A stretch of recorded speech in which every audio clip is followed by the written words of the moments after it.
You got a graph, you're trying to graph the derivative. What do? Well, you're trying to measure slopes. You can use a straight edge here to measure slopes. But probably more importantly, before actually trying to estimate slopes, is to identify where the derivative is zero and where it's positive and where it's negative. The derivative is zero where the tangent line is horizontal. Remember, tangent lines are lines that approximate the curve.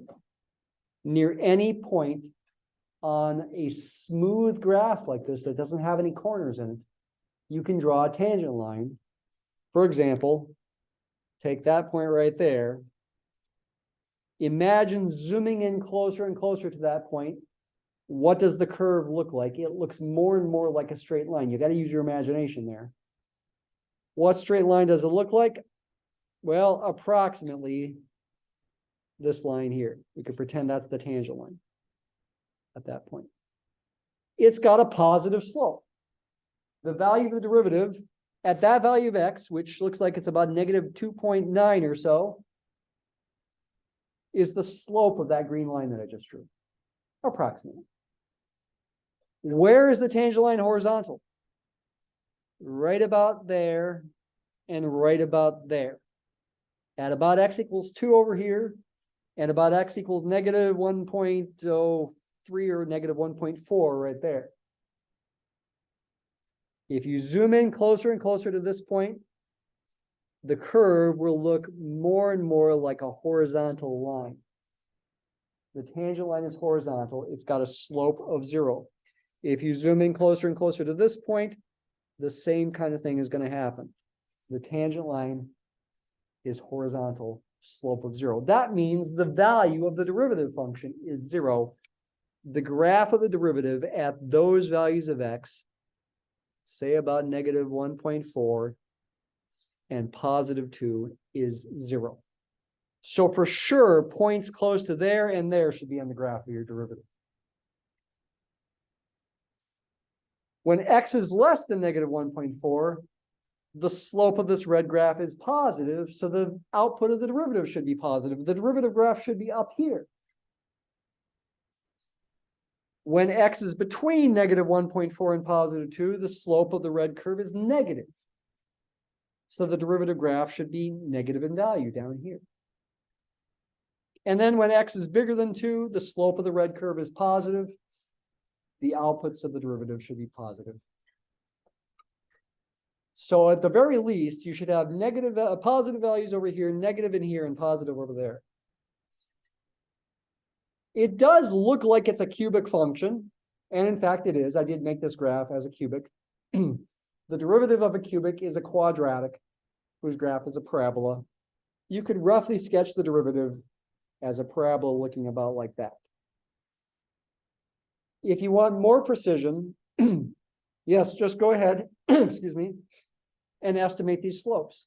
Take this line, extend it so that x increases by 1 unit approximately, from negative 2.9 right there to negative 1.9 right there. So the change in x along this right triangle here that I'm drawing is 1. That's 1 unit of distance right there. What's the change in y? Well, second coordinate to this point to second coordinate to this point on the tangent line. Second coordinate there looks like it's about 0.7. Second coordinate here looks like it's about 3. 3 minus 0.7 is 2.3. The rise of this green line is about 2.3.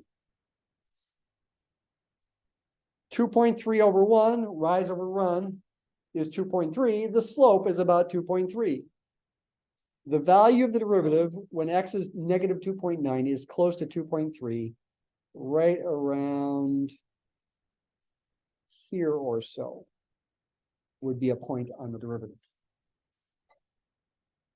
And we could do more measuring of slopes to try to get more precision. If you do so and connect the dots in a smooth way to make it look like a parabola, it looks about like this. Where is the slope of the red graph most negative? if you're going to eyeball it, it looks to me like it's right about there. In fact, that's where the red graph changes from concave down, looking like part of a frown, to concave up, looking like a smile. Right around there, approximately, is where the red graph has the most negative slope. What is that slope? We could draw a tangent line, try to estimate change in y over change in x. Looks like it's negative, I don't know, 0.7 or so, negative 0.8. If x increases by 1, this tangent line decreases by from about 1.7 to about 1, negative 0.7. So the value of the derivative should be close to negative 0.7, somewhere right around there, which seems reasonable. And then make your graph continue to look like a parabola. It looks about like this. So that would be a pretty good graph of the derivative, worth full credit. Some of you got close, but you made weird squiggles over here, for example, and then you got maybe 5 out of 6 instead of 6 out of 6. Some of you had the signs wrong in various spots and maybe got 2 out of 6 or 3 out of 6. Okay. This is something to get better at for sure. This kind of problem will show up on the final exam. What function was this? I did happen to have a particular function. It was this function. Kind of a weird looking function. 1/10 times x plus 3 times x minus 2 quantity squared plus 0.5 happened to be the function that gives you this graph. What is an expanded formula for that function? There it is. That's the function whose derivative we were trying to draw there. Let's get a little practice with the power rule and linearity to actually take the derivative of this thing by hand as well here. So you got the function f of x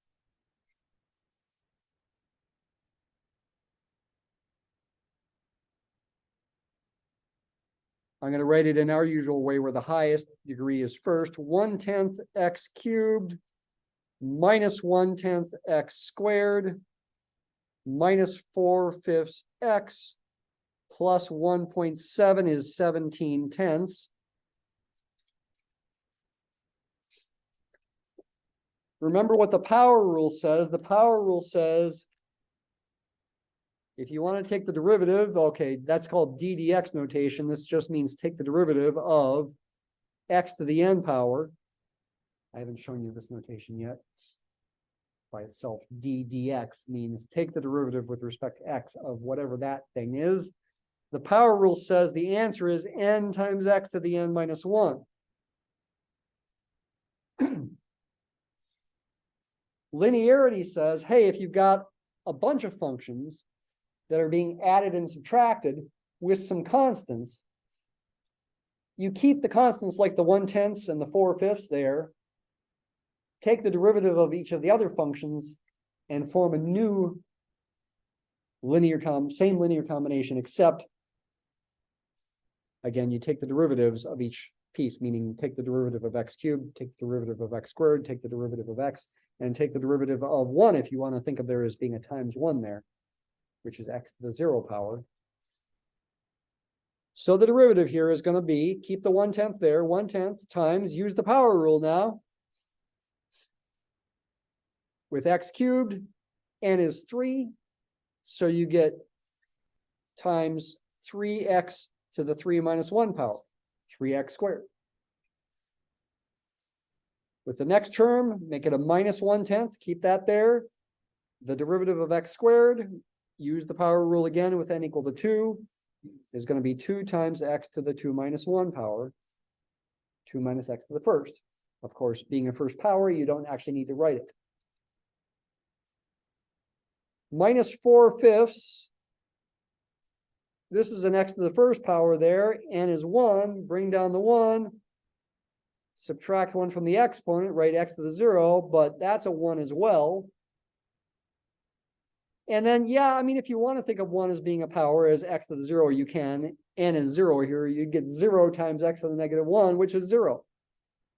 The derivative of a constant is 0. You don't need to do those extra thought processes. You can just say, hey, 17/10, 1.7 is a constant. Its derivative is 0. When you add 0, nothing changes, so you don't even need to write plus 0, but I did. So this becomes 3/10 x squared minus 1/5 x minus 4/5. That is the derivative, and we can check that with Mathematica. Yep. Go in reverse there. Look down there. 3/10 x squared minus x over 5 is the same as minus 1/5 x minus 4/5. That is the derivative. And we could graph that, and I did graph that in Mathematica here. There's the graph. The original graph is now in blue. There's the derivative in red. Looks pretty close to what I drew by hand.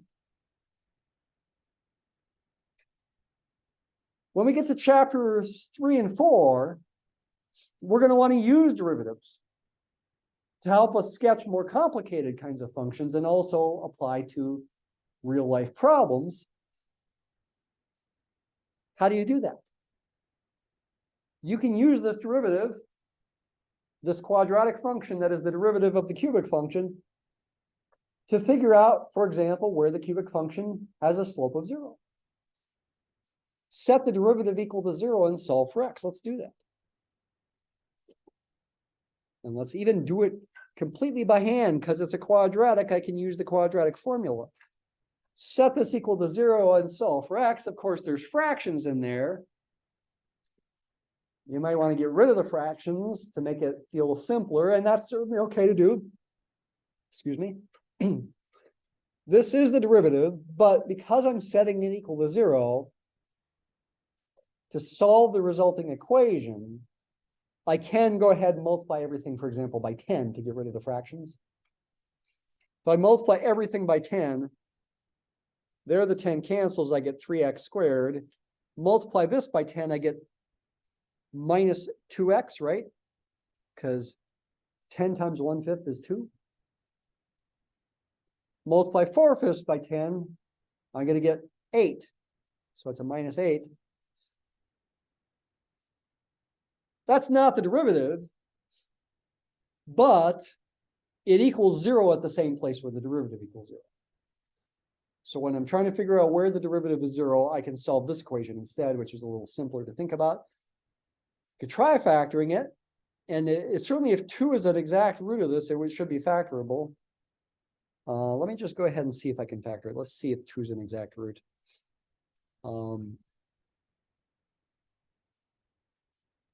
You'd have to have a 3x and an x in there. Let's see here. Maybe a minus 2 and a plus 1. Will that work? Or maybe a... Well, okay, I think this is maybe not going to work. Minus 2. Yeah, this looks like it's not going to work. Okay, let's use the quadratic formula. Maybe I'm wrong, but let's play it safe with the quadratic formula. Negative b, b is negative 2, so negative b is positive 2. Plus or minus square root of b squared, negative 2 squared is 4, minus 4 times 3 times c is negative 8. All over 2 times a is 2 times 3. Right, double check that. In your mind, negative b plus or minus b squared minus 4ac over 2a. 2 over 2 times 3 is the same as 1/3. The 2's cancel. Plus or minus 1/6. What is the square root? Well, 4. Negative 4 times 3 times negative 8 is the same as positive, what, 96? Add 4 to that, get positive 100. Square root of 100 is 10. 10/6 is 4/3. Excuse me, 5/3. 1/3 plus or minus 5/3. Actually, 2 is an answer. 2 and negative 4/3 looks like the roots. So this could have been factored as 3x plus 4 and x minus 2? Yes, okay. You can double check that. FOIL this out. 3x times x is 3x squared. Outside times outside is negative 6x. Inside times inside is positive 4x. Negative 6x plus 4x is negative 2x. And then last times last is minus 8. That's 0 when x is 2. This is 0 when x is negative 4/3. Those are the two values of x where the derivative is 0.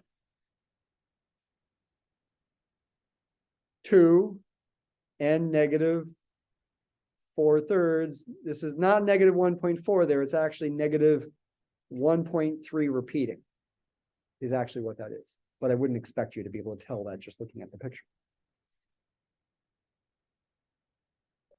That's where the derivative is 0. That's where the tangent line of the red graph has a slope of 0. If you graph this derivative, this quadratic, you will get a graph that looks like this green graph. It is positive over here, negative in here, and positive over here. We could also find the so-called second derivative with this. The second derivative is the derivative of the derivative. I've mentioned this before. F double prime of x, by definition, is f prime prime. Take the derivative of the derivative.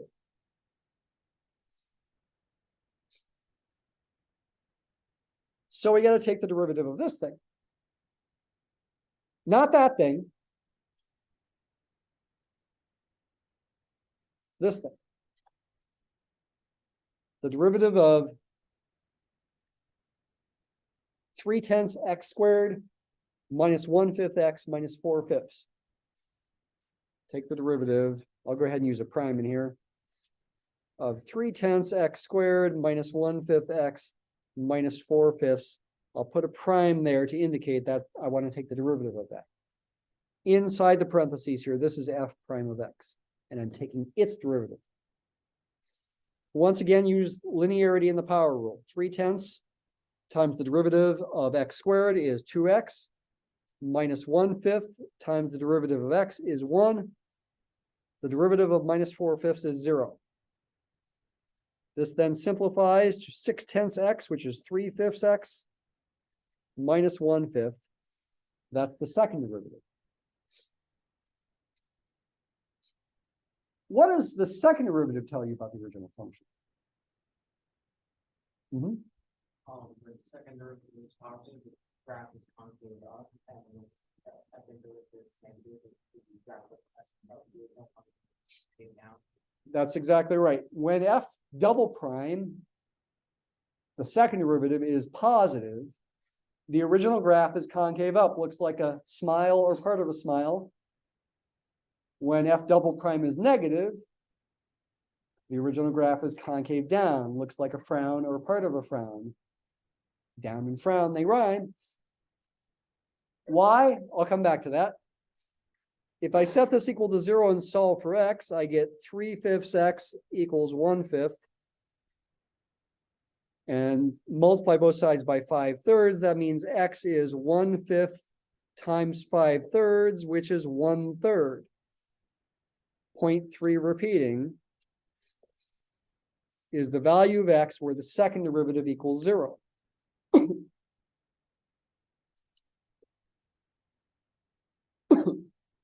Excuse me.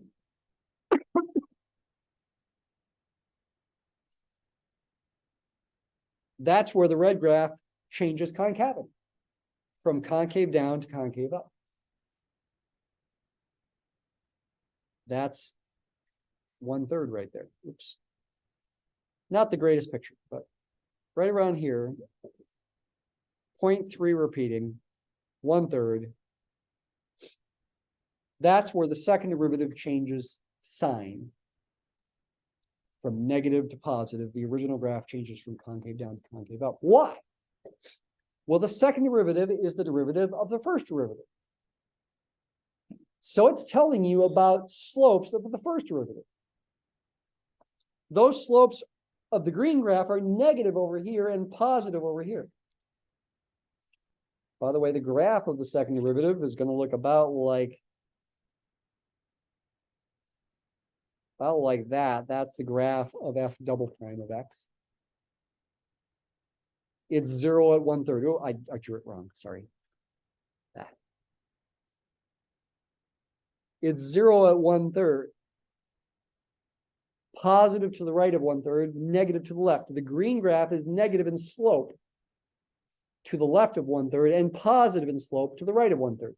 Why is the green graph negative in slope to the left of 1/3? Because the original graph's slope is decreasing. Say that again. The derivative is going down when x is less than 1/3.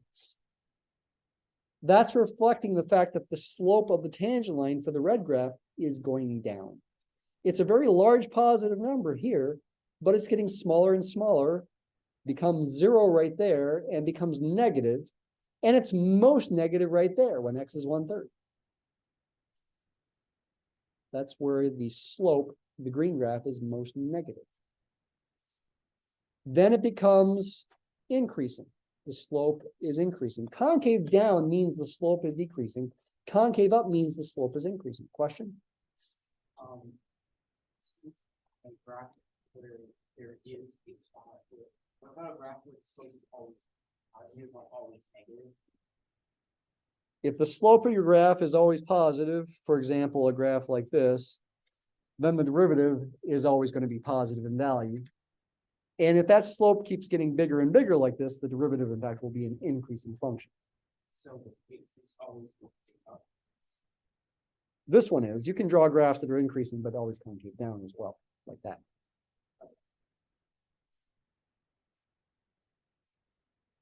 These are fundamental things to know, to work at. If you don't get it, it means you need to work at it. You can't expect to get math unless you put the time in, okay? You can't, and this includes people who are sitting here saying, yeah, I get it. Well, maybe you really don't.